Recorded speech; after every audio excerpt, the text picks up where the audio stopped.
Alors, bienvenue dans cette autre émission sur Woman TV Talk Show. Je suis Célestine, pour les personnes qui ne me connaissent pas encore. Je suis Célestine, je suis infirmière, je suis entrepreneur, je suis motivation speaker. Mais dans cette vidéo, nous n'allons pas parler de la médecine, nous n'allons pas parler de l'entrepreneuriat, nous allons parler du mindset. On va parler beaucoup plus dans cette vidéo le pouvoir de nos pensées. Le pouvoir que nos pensées peuvent faire les pouvoirs de nos pensées. Ce que nos pensées peuvent faire de nous. On dit souvent, nous sommes le résultat de nos pensées. On va parler donc de la pensée. Et je veux commencer ici par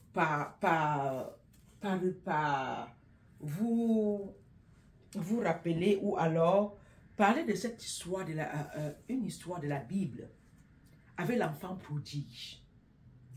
L'enfant prodigue, vous vous souvenez, l'enfant prodigue vient voir son père. Il dit, et son père était riche. Son père avait beaucoup de biens. Il dit à son père, papa, donne ma part de biens. Donne ma part. Donne ma part de biens. Moi, je vais partir. Donne ma part de biens. Et son père n'a pas discuté.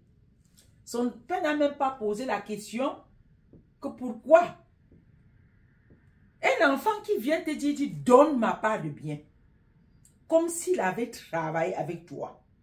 D'abord, on peut voir dans cet enfant, un enfant suffisamment arrogant. Donne ma part de biens. Comme si il était partenaire avec son père quand il était question de travailler. Ou bien, comme si c'était un corporate. Donne ma part, ça veut dire, j'ai mis aussi ma part. J'ai aussi travaillé. Maintenant, partage, tu donnes ma part. Vous voyez un peu, vous voyez un peu. Maintenant, le père, il n'a pas discuté, il n'a pas posé de questions. La Bible nous dit qu'il a pris l'argent et tout, il a remis à son fils. Et son fils est parti. Quand son fils est parti, qu'est-ce qu'il a fait avec l'argent que son père lui a donné? Il a dilapidé l'argent. L'argent, non. Je ne sais pas à cette époque-là où c'était combien de millions. Où c'était 10 millions. Où c'était 20 millions. Où c'était 50 millions. Où c'était même, je ne sais pas, 1 million de dollars. Je ne sais pas. Mais seulement, ce qu'on sait, c'est que son père a pris les biens et lui a donné. Peut-être en ce temps-là, ça pouvait même être les bœufs, je ne sais pas, le troupeau, peut-être pas seulement l'argent, mais ce que nous savons, c'est qu'il est parti dilapider les biens là. Il est allé, c'était lui qui était le shogun, c'était lui qui cherchait toutes les femmes, c'était lui qui dépensait à gauche et à droite, et ça n'a pas duré. Ça n'a pas duré, l'argent là est fini. Tout est fini. L'argent est fini complètement. Il s'est retrouvé avec les poches vides. Rien. Il est revenu. Moi, je pense même que au stade où il s'est trouvé, il était encore... C'est un stade de pauvreté que lui-même n'a jamais vu avec ses yeux. Et de misère. Qu'il n'avait jamais vu. Puisque chez son père, il y avait tout. Donc, il prend l'argent, il dilapide, il fait tout. Et maintenant, il est au stade -0. Pourquoi je vous raconte cette histoire, mes amis? Pourquoi je vous raconte cette histoire?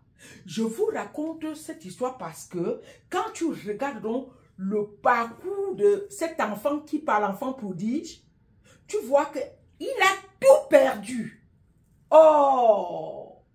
Il est tombé dans la misère, dans la souffrance. Je peux imaginer que les femmes même qui le voyaient hier et qui sortaient l'argent à gauche à droite, quand elle passait même et on le regardait dans la rue, aucune femme ne veut même faire comme si il a vu l'homme là. Hein.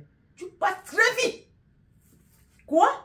Tu vas t'arrêter encore pour faire quoi avec lui? Ses amis avec qui il marchait hier, ils allaient boire, ils allaient manger, on les invitait par-ci, par-là, ils commandaient par-ci, par-là. Non. Quand il est au bord de la route maintenant, il est homeless. Il est homeless en route, non? Sous la pluie, oh. Sous le soleil, oh. Il est là. Quel est l'ami qui va s'arrêter pour dire que, gars, ouais, comme hier, tu étais avec nous. Non, tu passes très vite parce qu'il devient une charge. Et tu ne peux pas porter la charge. Mais ce qui est intéressant dans l'affaire de l'enfant prodige, mes amis, c'est ce que je viens partager avec toi aujourd'hui. Toi qui me suis, non? Toi qui me suis, toi qui suis Célestine ici, là. Je vous ai dit, je vais rappeler, je vais m'arrêter d'abord. Partagez la vidéo. Partagez. Allez vous abonner sur notre chaîne YouTube. Laissez-nous un commentaire. Parce qu'il faut que le monde entier comprenne ce message-ci que je suis en train de donner maintenant. Merci beaucoup. Merci pour les personnes qui partagent depuis. Et merci pour les personnes qui sont déjà sur cette chaîne et qui continuent à nous soutenir. Nous vous disons merci. Nous sommes reconnaissants. Merci. Et quand vous nous écrivez, vous laissez le commentaire, alors nous vous envoyons aussi les love, les cœurs, n'est-ce pas? Merci beaucoup. Qu'est-ce qui est donc intéressant dans cette histoire que je viens de te raconter aujourd'hui de l'enfant prodigue? Il a tout perdu, mes amis. Écoute-moi très bien. Il a tout perdu. Mais il y a une chose qu'il a refusé de perdre. Il y a une chose qu'il a refusé de perdre. Il a pris la décision de rentrer chez son père.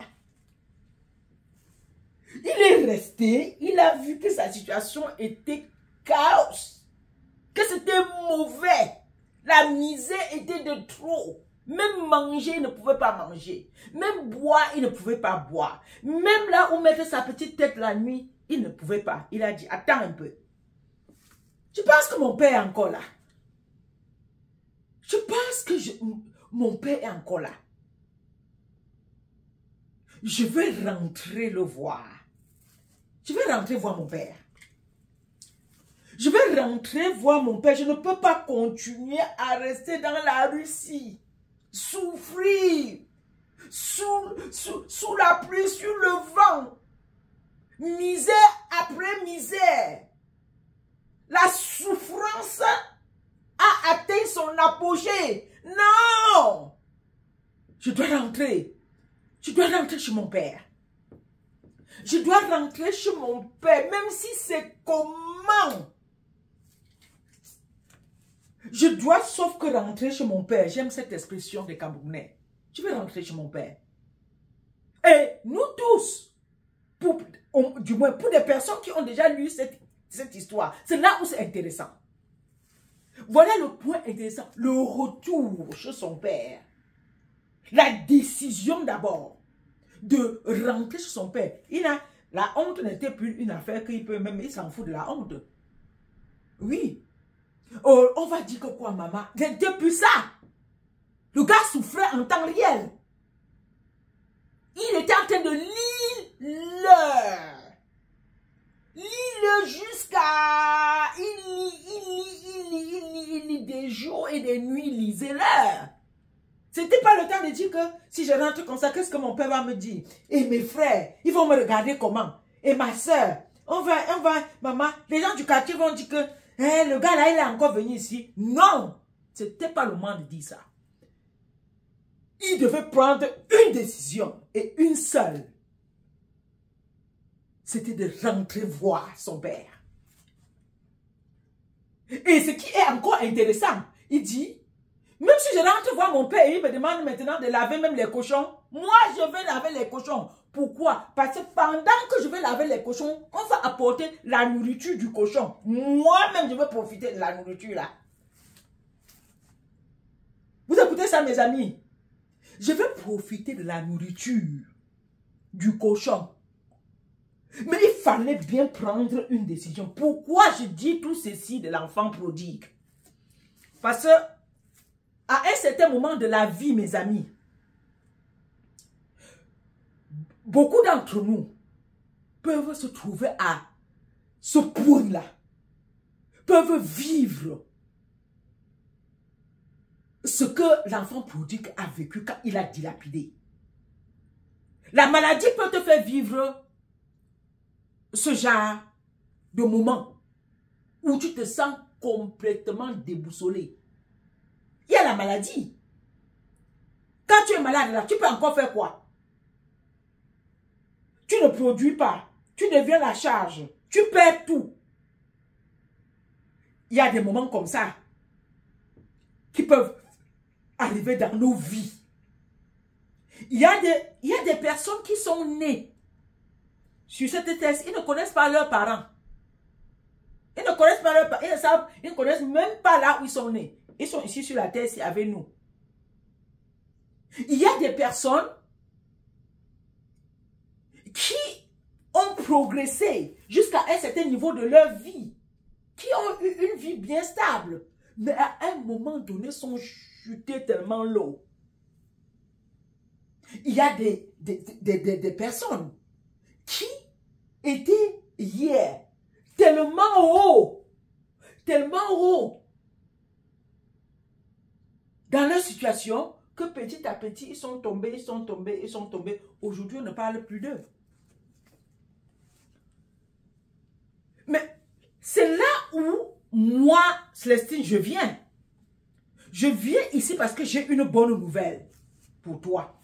J'ai une bonne nouvelle pour toi. Je suis là pour te dire que tu peux te réinventer. Oui, tu peux encore te prendre. Te reprendre des choses, reprendre ta vie en main, et te réinventer, créer un nouveau toi. Je dis toujours ça. Dis que je ne vais pas abandonner tant que je n'ai pas gagné. Moi, je suis une guerrière. Je suis une guerrière. Je suis une guerrière de la vie. Je suis une guerrière de la vie. Et la vie, c'est un game, mes amis. La vie, c'est un game. Ton mindset peut faire de toi la personne qui se plaint tout le temps. Oui, les chevronnés en plainte. Tu te plains matin, midi et soir comment les choses, si ce n'était pas tel, si ce n'était pas quoi, c'est que ça, ton mindset sponsorise les pensées comme ça. Ton mindset sponsorise la médiocrité. Oui, ta façon de penser, non. Ton belief system sponsorise la médiocrité. Et tu décides, tu restes dans la médiocrité. Ton belief system va sponsoriser également la paresse. La paresse. Ton belief system va sponsoriser le rejet de l'innovation. Le rejet de l'innovation. De l'apprentissage. Ton belief system. Ça sponsorise les choses comme ça. Et tout ce qu'on va voir, c'est que ta vie, c'est la conséquence de ton belief system.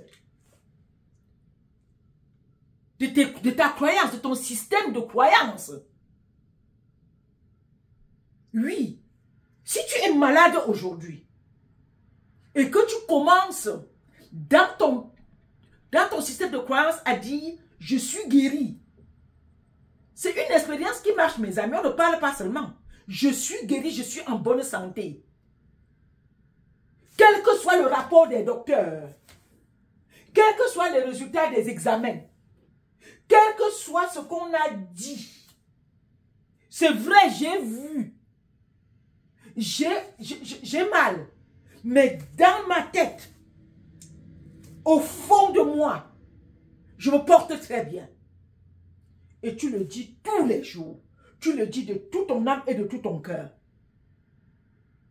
Tu crées maintenant un système et l'espace de guérison.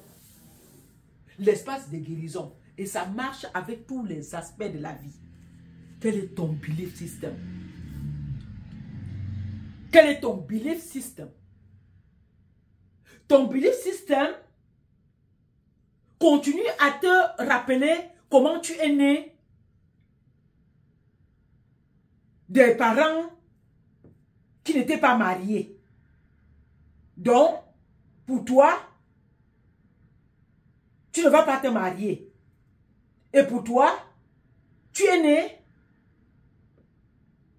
d'une famille très pauvre. Et c'est comme ça que tu penses que ce n'est pas à toi aujourd'hui de commencer à parler de la richesse, par exemple. Non. Tu rejettes complètement. Tu rejettes tout ce qui parle de l'argent et de la richesse. Parce que tu es né d'une famille pauvre. Si tu prends l'exemple de l'enfant prodige, on peut être né. Tu peux être né quelque part, mais tu finis ailleurs. Ça dépend de ton système de croyance. Oui. Toi, tu crois que, par exemple, on reste, si les problèmes arrivent, on attend la mort et c'est fini. Ça, c'est ta croyance. Et tu sais quoi? Ça va s'accomplir exactement comme tu crois. Ça va s'accomplir exactement comme tu l'as mijoté et comme tu crois dans ta tête. Je dis toujours, je prends mon exemple. Moi, je suis un enfant né en Congo, à Bafoussam, derrière la prison. Ça, c'est au Cameroun, à l'ouest du Cameroun. Je suis né là-bas, à l'hôpital central de Bafoussam. Vous connaissez que Bafoussam, quand il pleut, non, la boue est comme la colle. Et à l'époque, j'avais mes sandalettes 2 cordes. Comme ça, là. 2 cordes, mes sandalettes 2 cordes. Quand tu descends à la descente des touristiques, là, non, ça s'enlève comme ça. Voilà, ça s'enlève comme ça d'abord devant. Et quand tu veux encore avancer,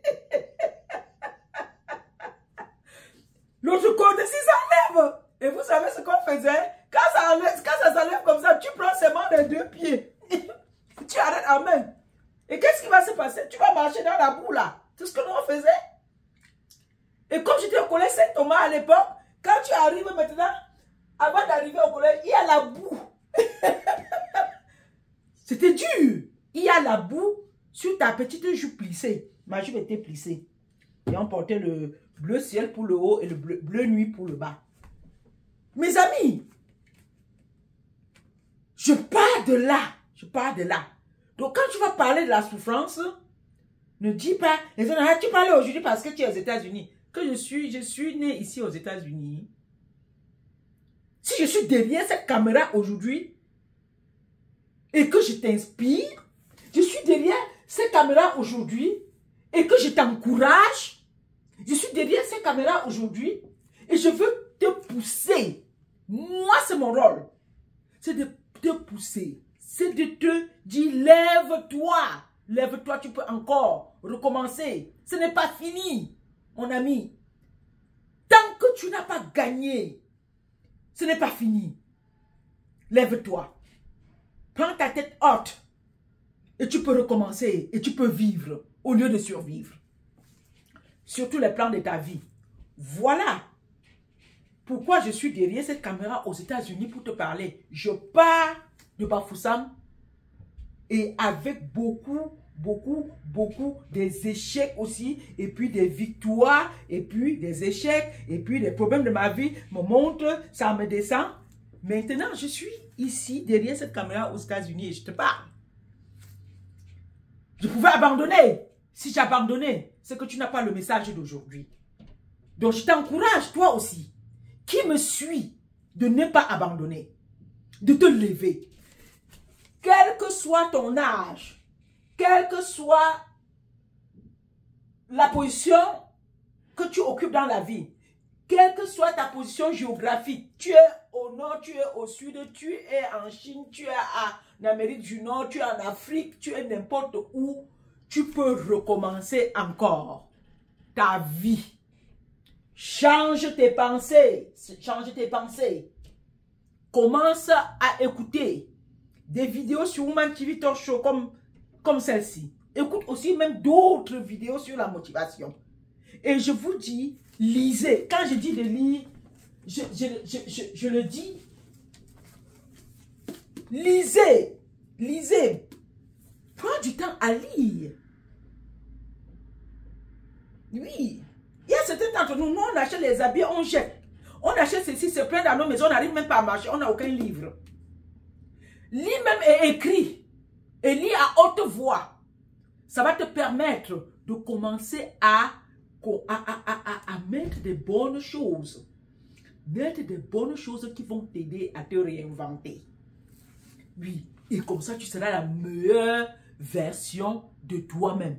Ton belief system. Ton système de croyance. Tu te vois toujours comme ça là. C'est comme si on t'avait fermé dans la boîte. Parce que tu te vois comme ça. Tu ne sais pas que tu as une dimension encore plus grande de toi. Et que si tu ne fais pas attention et si tu ne commences pas à changer maintenant, tu partiras de cette terre sans vivre cette dimension que Dieu a mis en toi. Donc, cette vidéo, c'est pour que tu changes ton belief system. Et pour le faire, écoute des vidéos de Woman TV Talk Show. Viens, reste avec nous ici. Partage la vidéo. Abonne-toi. Et lis bientôt mon livre. Mon premier livre. Mon premier livre va sortir bientôt.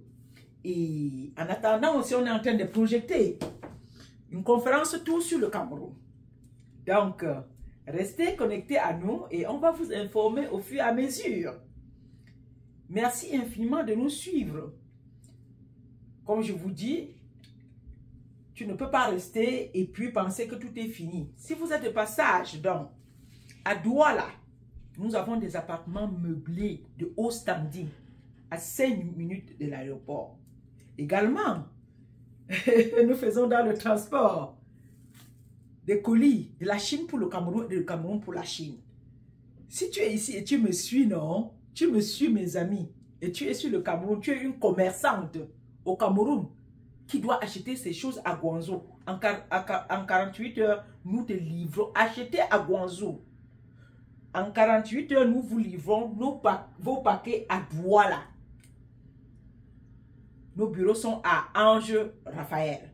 Donc, merci de nous suivre, de continuer à nous suivre et de nous faire confiance. Restez en bonne santé. Connectez-vous, partagez. Jusqu'à la prochaine vidéo. C'était pour toi, Célestine, ici même, à Woman TV Talk Show, la télévision de la femme.